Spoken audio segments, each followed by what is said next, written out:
Ano ang benefits ng pag-inom ng alak? Number 1, gagaan ang ulo mo. Bakit? Kasi kung labis at madalas kang umiinom ng alak, lumiliit yung utak mo. Normally naman talaga, habang tumatanda tayo, ay lumiliit ang utak natin. Pero pag sinabayan mo ng alak, mas mapapabilis mo yung process na ito. Paano pag occasional lang, Doc? Paano pag moderate drinker lang, Doc? May effect pa rin sa utak? Yes, meron pa rin, pero hindi ganun kalala kumpara sa mga inaabot na levels na intoxicated na or lasing na. Mapapansin nyo, sa mga lasing, nagkakaproblema sila sa attention, memory, and judgment. Nawawala ang inhibitions, kung ano-ano ang sinasabi, parang napupulol pag nagsasalita, at palagarang palala yung sintomas, parang inom pa rin ang inom ng alak. Tulad ng hirap mag-maintain ng balance and coordination, nababawasan ang alertness and reaction time. Nagsusuka, nahihilo, inaantok, at minsan nahihimatay pa. Bakit nangyayari ito?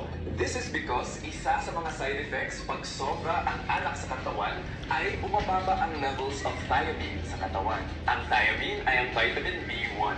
Importante ang vitamin na ito para mabigyan ng energy ang utak natin para makapag-isip at makapag-function tayo ng maayos. So, kung kulang tayo ng vitamin B1, magkukulang ng energy ang utak. Narinig ko sinabi. Narinig ko sinabi.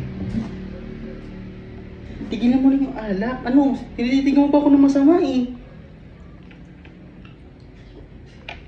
Ano naman? Hindi naman ako umiinom palagi. Moderately lang naman. Oo nga, hindi nga madalas. Pero pag uminom ka naman, inaabot ka ng alas 6 ng umaga. Grabe naman yun, daloy naman. Sunog baga. Ako hindi kita pinapakailaman na. O ako na lang mag-ihaw ng atay mo. O para sumaya ka. Ginaganyan mo pa ako ng mga salita. Tama na kasi. Ako nag-aalala lang ako sa'yo, asawa mo ko.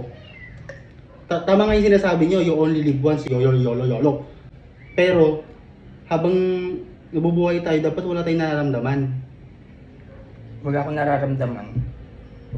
Tumitibok lang yung puso ko sa'yo. Sinabi nga ni Doc eh, wala kang pwedeng maramdaman, oo. Pero, eventually pa ako, hindi ka naman sa aking mga ano, para matapos na ito. Ikaw ba si Doc? Doc ba pangalan mo? Para tumigil na nga ako eh. O tumigil ka na. Bakit kailangan mong hindi magpigil? Nakakapit ka ng tono mo, parang hindi mo kumahal. Mahal kita, kaya manahimik ka na kung mahal mo ako. Ano gusto mo mangyari? Aray ko ah. Ang gusto mo mangyari? Ba't mo ako ginaganyan-ganyan na sagot? Ako na nanahimik ako kumakain dito tapos ini-istoro mo ko. Nakakatamad ka maging asawa? Ano? Pigil-pigil? Ha? Tama na yung alak. Marami ba akong sinasabi para tumigil ako? Oh, ikaw yung marami sinasabi kaya ikaw yung tumigil. Umagdiri ka na lang kasi na tama na yung alak. Sabihin mo tama ako. Tama ako. Okay po. Susunod na po ako. Huwag mo akong utusan. Tangina mo. Inuutusan mo pa akong sabihan. Gago ka. Minumura-mura mo pa. Papasok ako dito. Sirain mo! Lahat na lang. Buti na lang talaga palagi ako may pambili ng cat food. Kahit pang cat food na kukuha namin dito. Nasa comment section yung link, mag-register, maglaro kayo. Ito ang 7s.com. Tuturuan ko kayo kung paano. Maglaro tayo ng Super Ace, lapit mo. Mag-bet tayo dito ng 50 pesos. Wow. Oh, lupit! Lupit! Oh, 100 agad yung napalit sa 50. Oh, may 50. So, nakita nyo naman kung paano manalo, diba? So, kung gusto nyo din kumita kahit nasan kayo, yung link nasa comment section, mag-download kayo, mag-register kayo. Walang sapilitan to, ah.